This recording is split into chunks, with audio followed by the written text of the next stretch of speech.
Meus irmãos, minhas irmãs, muita paz. Nestes tempos de pandemia, nós lembramos que não é a primeira vez que o nosso país passa por isso. Tivemos, ao final da Primeira Guerra Mundial, no ano de 1918, setembro de 18 a janeiro de 19, a gripe espanhola, que dizimou 50 milhões de pessoas em todo o mundo.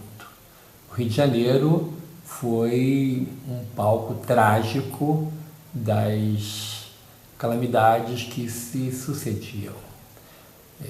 E vale citar o trabalho especial realizado por um médico homeopata, muito amigo do Dr. Bezerra de Menezes, e que durante esse período trabalhou com afinco na cidade de Niterói, que era a antiga capital do antigo estado do Rio de Janeiro, antes da fusão com o estado da Guanabara, em 1975. O Dr. Guilherme March era um dos médicos públicos, ou seja, médico do serviço público, e a cidade de Niterói foi dividida em distritos sanitários, cabendo a ele, que já era uma pessoa de idade avançada, o bairro do Barreto, que faz divisa com a cidade de São Gonçalo. São Gonçalo hoje é o segundo maior município do estado do Rio de Janeiro, com 1.100.000 habitantes. E ele deveria atender aos moradores do bairro do Barreto, porque o serviço era municipalizado. Porém, ele, por ser uma pessoa muito piedosa, um espírita convicto, ele atendeu as pessoas que vinham de outras cidades também, acometidos pela gripe espanhola, que fazia vítimas de uma maneira muito rápida.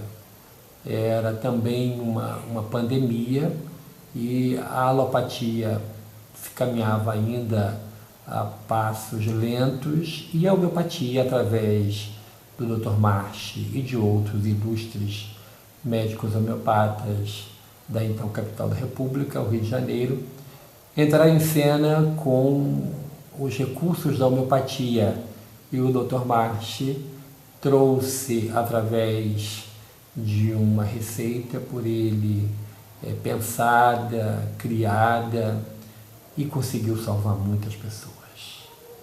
Muitas pessoas tiveram suas vidas poupadas através da homeopatia e do cuidado especial, do carinho especial do Dr. Guilherme Taylor March. É uma figura ímpar na história da medicina fluminense, assim como também do movimento espírita do estado do Rio de Janeiro, uma vez que ele, nascido mulato, filho de uma negra alforriada, com um imigrante inglês, filho de um imigrante inglês, ele é nascido na Serra de Teresópolis, na região serrana fluminense.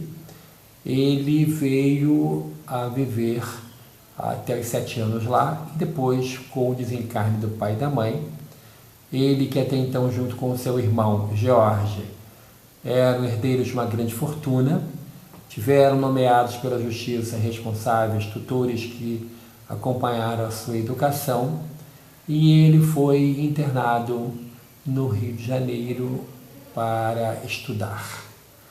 Foi estudar no centro do Rio de Janeiro e mostrou uma grande habilidade para os estudos. Era um jovem extremamente estudioso, tanto que, aos 15 anos de idade, ele fez prova para a Real Academia de Medicina do Rio de Janeiro, hoje sucedida pela Universidade Federal do Rio de Janeiro, a UFRJ, e ele passou, e o curso naquela época era de 4 anos, e ele se formou com mérito em medicina. No meio do curso, aos 17 anos, ele, que vivia em um quarto alugado pelo seu tutor, no centro do Rio de Janeiro, e que era nos fundos de uma grande loja que fazia entregas, como hoje as lojas de departamento de nossa época, as lojas tinham os meninos que faziam entrega. E um dos meninos, um dos entregadores, naquela época chamado de caixeiros, caiu enfermo. Caiu enfermo e o patrão mandou chamar o médico. O médico, antes ele perguntou ao jovem: você quer que eu chame o médico tradicional alopata ou esse médico novo que tem na cidade, que trabalha com as aguinhas? As aguinhas era a fórmula, o meio através do qual a homeopatia era conhecida, porque era veiculada na forma líquida. E aí ele, sem saber o que era a homeopatia, pediu para que viesse o médico alopata. O médico veio, consultou e disse que tratava-se de uma doença grave e que ele deveria tomar do remédio uma dose a cada hora. E assim foi feito. No dia seguinte, pela manhã, quando o médico passou visita, encontrou o jovem morto. Aquele quadro de uma enfermidade que em 24 horas evolui para o óbito, aquilo marcou muito a história de vida do estudante de medicina de 17 aninhos apenas, o Guilherme March. E o tempo passou, daí a pouco outro entregador cai com os mesmos sintomas e o patrão pergunta qual médico ele queria, o médico alopata ou o homeopata. E ele pensou e disse: o outro morreu, né? Então eu quero experimentar a homeopatia. E aí veio o médico homeopata. Guilherme, curioso, aquela curiosidade científica, acompanhou a consulta. Quem vai a uma consulta com um médico homeopata sabe que se pergunta de um tudo, porque a homeopatia entende que somos corpo, mente e espírito, que está tudo influenciado, tudo interligado. De tal forma que as perguntas foram feitas, a anamnese demorou um tanto quanto, e o médico prescreveu uma receita que deveria ser dada uma colher de sopa de meia hora. Perguntou se tinha alguma pessoa voluntária, e Guilherme, já dando provas de sua grande humanidade, seu senso de solidariedade, de sensibilidade, se oferece. E fica a manhã toda, a tarde toda, a noite toda e a madrugada toda na cabeceira do paciente, dando o remédio. No dia seguinte, quando o médico homeopata passa a visita, encontrou o quarto do paciente, a cama arrumada. Perguntou por Guilherme e disseram: foi a aula, foi a faculdade. E ele foi ao patrão e pergunta: onde está o meu paciente? E a resposta que o dono do estabelecimento comercial deu foi algo que foi um divisor de águas na história de vida de Guilherme Taylor March. O dono do estabelecimento disse assim para o médico: ele reagiu tão bem à homeopática medicação, que já está na rua fazendo entregas. Então a evolução de uma doença que resultou em óbito no caso anterior, mas para a cura através do tratamento homeopático, fez com que Guilherme se apaixonasse pela homeopatia, pela ciência organizada por Samuel Frederico Hahnemann, que diz que tem como princípio semelhante, cura semelhante. E ele estudou a homeopatia. Ao se formar, ele, que deveria receber uma fortuna, descobriu que não tinha mais nada. Estava totalmente pobre. E casou-se e com a mesma esposa deveria ter 10 filhos. E recebeu o convite de um colega de turma para clinicar a alopatia no centro do Rio de Janeiro. Passado um ano, ele encontra-se com um amigo que diz assim: estou indo para Niterói, lá iremos fundar a primeira farmácia homeopática da cidade. Niterói tinha, à época, 12 mil habitantes. Ainda estamos, a essa época, no período do Império de Pedro II. E ele diz Mas que bom, Niterói vai ter a primeira farmácia homeopática. E o amigo diz assim, você não quer vir conosco, não quer ser o primeiro médico homeopata da cidade? Não tem médico lá. E aí ele foi para casa conversar com a esposa. Aquele 1 ano clinicando alopatia não lhe alegrou a alma, não lhe preencheu. E ele resolveu aceitar o convite. Mas disse à esposa, eu tenho para mim que a homeopatia é a ciência do céu. Eu vi uma pessoa ficar curada de uma doença grave em 24 horas. Então, eu gostaria de que você entendesse e aceitasse a minha proposta de não cobrar consultas. A pessoa dá aquilo que quer. E aí, a esposa aceitou, já tinha um filhinho, se mudaram para Niterói, se estabeleceram no centro da cidade e ali ele foi viver em um sobrado alugado. Embaixo era o consultório, em cima era a residência. E assim que ele chegou na cidade, atendeu o primeiro paciente que sofria de um mal nos rins. Atendeu, fez a receita e em menos de um mês o homem estava completamente curado. Aquela notícia se espalhou de uma maneira rápida pela cidade. Temos um médico novo na cidade, homeopata, que não cobra consultas e que curou-me. E a notícia se espalhou e ele colocou uma urna no seu consultório, na sala de espera, com um pequeno cartaz que dizia assim, aqui não se cobra consultas. Aquilo que você quiser e puder, deposite nessa urna. E a fama dele cresceu. Atendia muitas pessoas por dia. Ao final da jornada, a esposa ia abrir a urna e às vezes encontrava o valor correspondente a comprar um pão, porque ele atendia preferencialmente aos pobrezinhos, aqueles que não podiam pagar. Passado 1 ano, a fama dele cresceu e as pessoas lotavam o consultório. E ele dizia, quando a homeopatia não cura, ela traz um alívio muito grande. E com isso a sua fama se expandiu. Passado 1 ano, com a sala de espera lotada, ele atendia a ricos e pobres, negros e brancos, de qualquer forma, do mesmo modo, todo mundo igual. Era, antes e acima de tudo, um médico muito humanitário.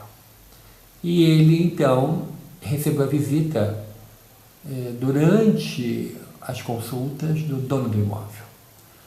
E com a porta entreaberta, o dono do imóvel disse, queria parabenizar o senhor está aqui há 1 ano na cidade e está com uma clientela vastíssima. Todo mundo conhece, vem gente de outros municípios para o senhor tratar. Mas eu vivo do aluguel do imóvel, o senhor não paga o aluguel, já tem bastante tempo. Então eu preciso desse imóvel de volta. Ele, espírita, praticante, fecha a porta do seu consultório e faz uma prece ao médico Jesus. Pede socorro ao príncipe da paz, ajuda, porque ele gostaria de continuar atendendo as pessoas e ter um teto para sua família. Quando abre a porta, a próxima pessoa era uma dama da alta sociedade fluminense, que disse que escutou aquela conversa, aquele diálogo com o dono do imóvel, ficou sensibilizada e iniciou naquele momento um movimento que veio a se transformar num movimento único na história da medicina no Brasil. A gratidão do povo de uma cidade deu ao médico uma casa de presente. E ela correu um livro de ouro. E aqueles que podiam dar R$1, R$10, R$100, R$1.000, R$10.000. E os valores iam chegando. E foi comprado um terreno próximo à estação de trens, no bairro do Barreto, próximo à estação de bondes, ou melhor, numa parada do bonde puxado por burros que vinham da estação das barcas, as barcas que ligavam Niterói ao Rio de Janeiro. E ali um dia ele foi ver a obra, e era uma casa ampla, e ele já tinha, naquela época, 5 filhos, foi feito quarto para hóspedes e a cidade deu para ele de presente também uma farmácia homeopática. A esposa e a filha mais velha fizeram um curso de farmácia para aprender a manipular os remédios de tal forma que o paciente tinha a consulta gratuita e tinha também o remédio gratuito. Feita a visita à obra, aquela senhora que capitaneava esse movimento em favor de um lar para o Dr. Márcio e sua família, pergunta se ele tinha algum pedido especial. E ele viu que tinha um terreno ao fundo e ele pede para que fosse construído 6 quartos, 3 de um lado, 3 do outro, com banheiros ao final. E a moça pergunta a ele, mas você já tem quarto de hóspede na sua casa? Para quê? Mais quartos? E ele disse, é para albergar as pessoas que não têm R$1 para pagar o trem e andam a pé o dia inteiro para que eu possa consultá-los. E não tenho coragem de mandá-los embora a pé de novo. Eu tenho o dever, como cristão, de albergá-los em minha casa, dar um banho, uma roupa nova, um prato de comida e R$1 para que possam pegar o trem de volta. E aí no dia da inauguração, ele, na hora de fazer o seu discurso, a cidade inteira foi naquela festa grandiosa, ele disse, nunca usarei essa chave. E aí a moça ficou assustada e disse, mas por que, Dr. Márcio? Porque não tem coragem de fechar a porta. A um leve empurrar da porta eu tenho que estar de pé para atender as pessoas que Deus me mandar. Porque se o povo da cidade me deu de presente uma casa, eu tenho o dever de atendê-los. Esse é o querido benfeitor, Dr. Guilherme March, que trabalhava dia e noite em favor dos seus pacientes. Começava a atender às 5 da manhã, quando chegava o primeiro bonde, o primeiro trem. Parava de atender às 10 da noite, quando ia embora o último bonde, o último trem. Trabalhava sem cessar. Um dia, almoçando em família, viu quando uma mão de uma mãe balançava uma fralda pela janela. E ele levantou imediatamente e a neta disse, mas meu avô, nem almoçar o senhor tem direito. E ele carinhosamente se dirige à neta e disse assim, quando você for mãe e o seu filho tiver o problema que essa criança tem, você vai entender o meu gesto. Extremamente caridoso, extremamente humanitário. Uma criatura que colocou em prática aquilo que Allan Kardec escreveu no Evangelho segundo o Espiritismo, quando ele escreve sobre o homem de bem. Foi um homem de bem que passou pela Terra. Passou pela Terra ajudando a muita gente. E um dia, um homem que era o chefe da estação de trens de um bairro no subúrbio do Rio de Janeiro, tinha ficado viúvo e tinha uma única filhinha de 5 anos que tinha uma doença cruel que lhe fazia mais dormir do que ficar acordada. E ele já tinha ido em todos os médicos da cidade do Rio de Janeiro, tanto homeopatas quanto alopatas, e nada resolvia. E encontrou-se com um amigo na estação de trens, e o amigo perguntou o que estava vendo, ele contou, e o amigo disse para ele, por que você não leva a sua filha ao Dr. March? Dizem que ele fala com o céu. Quem sabe? Não é ele que vai trazer a cura para a sua filha. E o homem encheu-se de coragem. Já estava desanimado, vendo a filha, fotocópia da sua desencarnada esposa, falecendo na sua frente.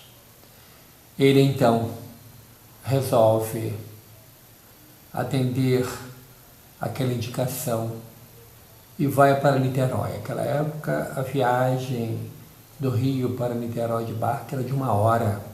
Ele sai cedo de casa, vai com a sua irmã, chega a Niterói às 7 da manhã e pergunta ao condutor de bondes qual o bonde que ele deveria pegar para ir à casa do Dr. March. E o condutor diz, número 3, Chatito Neves.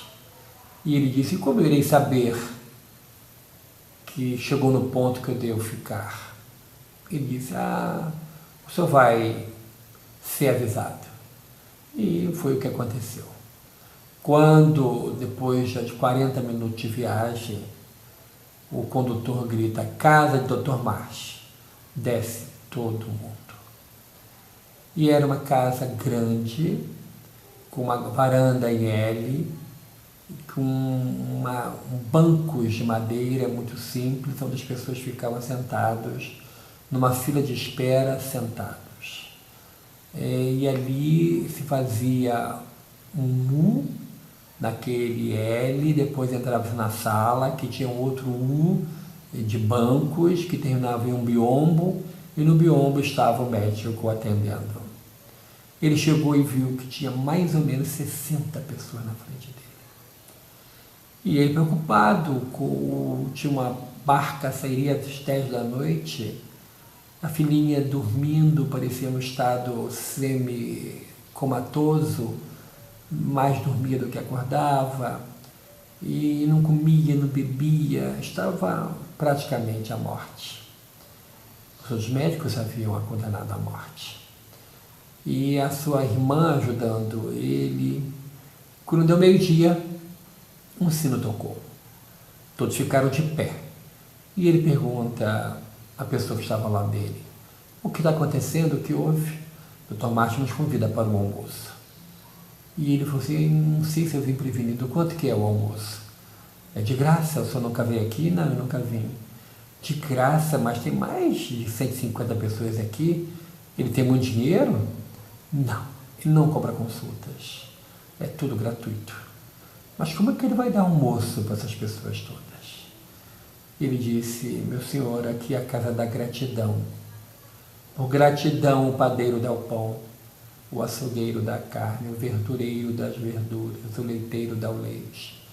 Ele não tem um centavo no bolso, mas não falta nada na casa dele. A gratidão das pessoas que eram socorridas e ajudadas. E depois de 1h30, tocou o sino de volta, todos voltaram para os seus lugares. E já chegando às 6 da tarde, quando ele foi finalmente atendido. Quando ele entrou no biombo, com a sua irmã segurando a sua filhinha, ele fica emocionado.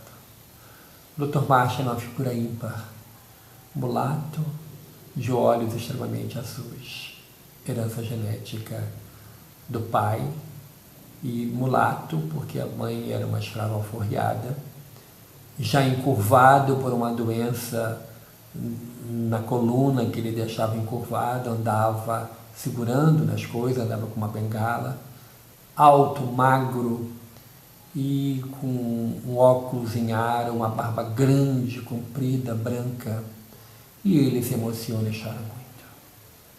Fica emocionado, chora, não consegue falar. E a tia começa a falar sobre a sua sobrinha. E o Dr. Marsh pede para que coloque a menina na maca. E com muita dificuldade vai até a menina, levanta os olhos aos céus, impõe as mãos como se fosse mãos de ressonância magnética e pede para que traga a menina de volta. Pega papel e lápis e começa a receita. E o pai se enche de coragem e pergunta: Dr. Marsh, minha filha vai viver? E ele responde com uma outra pergunta: crê em Deus? Sim, eu creio. O nosso Deus de infinita misericórdia. A sua filha vai viver. Eis a receita. Se não tiver, aqui nós fornecemos os remédios gratuitos. Dê a ela caldo de rã e daqui a 30 dias volte. 30 dias, doutor, todos dizem que ela está à beira da morte. Crê em Deus, dê o remédio, dê o caldo de rã e volte. 30 dias se passaram e ele volta. Ponte número 3, Neves. Quando o condutor grita: a casa do Dr. Marsh, uma menina com vestidinho branco, com ramalhete de flores do campo, sai correndo. passa na frente de todos, se ajoelha na frente do doutor, coloca o ramalhete no colo e diz: o meu pai disse que o senhor me curou, muito obrigado. O doutor beija a testa da menina, agradece pelas flores e diz: eu te tratei, quem cura é Deus. Nesse momento onde nós buscamos ardentemente, meus irmãos, uma saída para essa pandemia que nos visita, devemos lembrar desses médicos abençoados que passaram pela Terra e que trouxeram a sua contribuição para diminuir a dor do mundo. Médicos como o Dr. Guilherme Taylor Marsh, Dr. Bezerra de Menezes, Dr. Dias da Cruz e outros médicos por esse imenso Brasil, por esse imenso planeta, que dedicaram a medicina a um sacerdócio, transformando-a e com isso trabalhando e ajudando e trabalhando. Esse é o trabalho do Dr. Guilherme Marsh, que não parou. Hoje, no mundo espiritual, ele coordena uma grande equipe de médicos que ele recebe, convida para que estudem a homeopatia no mundo espiritual, e ele continua atuando, continua ajudando, socorrendo muita gente. Trabalhando em diversas casas espíritas, em especial no estado do Rio de Janeiro. Ele socorre e ampara, em nome da misericórdia divina. Que possamos, meus irmãos, minhas irmãs, robustecer a nossa fé, ter um novo ânimo e acreditar de que Deus não dorme e de que através de espíritos abençoados como o Dr. Guilherme Taylor Marsh, a bondade de Deus se manifesta dia após dia, é como o sol que vem após as trevas da noite, é como a bonança após a tempestade, é como a brisa suave após a tempestade. É Deus que nos abençoa. Que Deus possa abençoar abundantemente o seu lar, a sua família, possa tranquilizar a sua vida e possa trazer a certeza de que a misericórdia de Deus é infinita, de que os médicos no mundo espiritual, atuando em nome da bondade divina, estão nos ajudando. Dr. Guilherme Marsh possa nos abençoar nesse momento. Muito obrigado, muita paz a todos.